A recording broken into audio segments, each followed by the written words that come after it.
मैं नहीं हूँ। इतनी ताकत आरएसएस दिखाएगा, ये निश्चित है। जी, सुनील शुक्ला जी, मैं आ रहा विवेक जी आपके पास भी आ रहा हूँ। मुझे कई बार ऐसा लगता है कि मोदी जी के पास अगर बोलने के लिए कांग्रेस ना हो या भाजपा के पास बोलने के लिए कांग्रेस ना हो, तो आधी भाजपा खुदकुशी कर लेगी, मैं आपको बताऊँ। क्योंकि उन्हें कुछ बोलने के लिए कुछ नहीं है। Half of BJP will commit suicide I am telling you अगर कांग्रेस एक्जिस्टेंस में नहीं है तो। ये बोले किस पे किसको गाली दें, किसको रोज़ कोसें बैठकर। इवन यशवंत सिन्हा ने आज सुबह एक ट्वीट किया है कि उनका कहना था कि सुबह से लेके शाम तक मोदी कोसते रहते हैं कांग्रेस को। मतलब इस ढंग से उन्होंने ट्वीट किया कि शर्म आती है कि किस किस्म का ये आदमी है, रात भर, दिन में, सुबह, दोपहर, शाम ये इंसान घृणा में जीता है। घृणा को अपने पहनता है, घृणा के कपड़े पहनता है। रात को सुबह उठता है तो घृणा को साथ में लेके चलता है। सर कोई इंसान इतनी नफ़रत लेके कैसे ज़िंदा रह सकता है सर? सुनील शुक्ला जी। दिनेश जी, इसका मतलब आप बीजेपी नेताओं का भाषण सुनते नहीं हैं। उनके पास पाकिस्तान है, उनके पास मुसलमान है, उनके पास हलाल है, उनके पास हिजाब है, उनके पास गोधरा है। आप ध्यान से सुनिए, आप निराश नहीं होंगे। अब तो भैंस भी है। भैंस भी है सर, भैंस भी है। अब अच्छा, इनके बाद भैंस है, एक मंगलसूत्र दर्शक है। एक दर्शक लिख रहे हैं, गोबर कैसे डिवाइड करोगे? वो तो आधा हाँ, गोबर अब सुबह का गोबर वो कांग्रेस वाले को दे देंगे, आधा गोबर बीजेपी वाले को दे देंगे और क्या होगा? हाँ, ये तो इसलिए वो नहीं है उनके पास। वो जो लगातार बोलते रहे वही बोलेंगे वो। आप बिल्कुल मत निराश होइए। या आप ये जो उस विषय के अलावा अगर आप ये कहेंगे कि साहब अगर मुसलमान नहीं होगा तो क्या बोलेंगे? अगर इनके यहाँ से 4-5 शब्द हटा दीजिए पूरे भाषण में, तो फिर बचा क्या? ये सही है।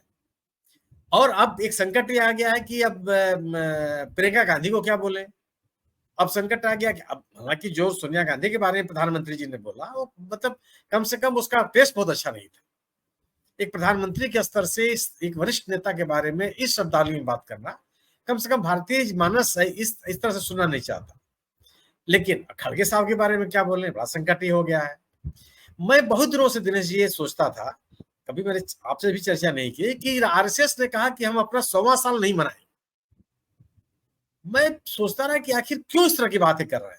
भाई 100 साल जिस संगठन के हो गए हों, वो अपना उत्सव न मनाए, ये और सार्वजनिक रूप से घोषणा करके न मनाए। यह बात मतलब कई मैंने अभी भी सोचता हूं कि आखिर ऐसा क्यों कहा होगा मोहन भागवत जी ने।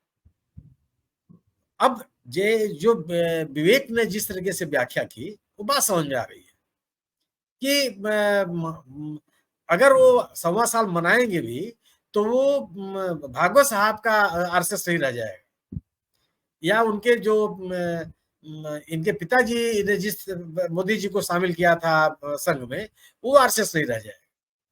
और वो कम से कम अपनी पहचान नहीं खत्म करना चाहते होंगे। और उनको लगता होगा कि सत्ता के रहते हुए अगर हम मना भले जश्न मना ले, लेकिन जो हमारी रीत नीति कार्यशैली है वो नहीं बचने पाएगी। मतलब और आरएसएस कार्यकर्ताओं की यही जो ढंग मैंने देखा जब तक चुनाव में, वो विरोध नहीं करते, वो चुपचाप घर बैठ जाते हैं। 2 चीजें होती हैं, एक तो जब वो निराश होते हैं कि हमको वह समर्थन नहीं मिल रहा है, और दूसरी चीज जब सामने वाले उम्मीदवार से भी वो नाराज होते हैं। दोनों में जब उनको जन समर्थन नहीं मिलता, जब वो लोगों के बीच अपनी बात नहीं कह पाते, तब भी चुप हो जाते हैं, क्योंकि उनके पास तर्कशील मतलब तर्क रहता नहीं है कोई। और जब वो अपने उम्मीदवार से भी नाराज होते हैं तभी चुपचाप बैठ जाते हैं। ये 2 उनके प्रमुख लक्षण है। और ये जो मैंने ऑब्जर्व किया, मैं गलत भी हो सकता हूँ, इस मामले में विवेक बोल सकते हैं कि जो मैंने चुनाव में देखा है यही देखा है, और आज इस चुनाव में वही दिख रहा है कि आरएसएस के लोग शांत हैं, इनका वोटर शांत है, हिंदुत्व चल नहीं रहा है, राम मंदिर का आकर्षण नहीं रह गया, सरकार के पास बताने के लिए कुछ है नहीं, समाज जातियों में बट गया, विपक्ष के द्वारा उठाए गए मुद्दे हावी हो गए। अब विकल्प इनके पास कुछ नहीं बचा सिवाय इसके कि पाकिस्तान खुश हो जाएगा और मुसलमानों को पूरा का पूरा स्वामित्व दे देगी सरकार, कांग्रेस। जी विवेक जी शायद भागवत को इस बात का भी अंदाजा हो गया होगा कि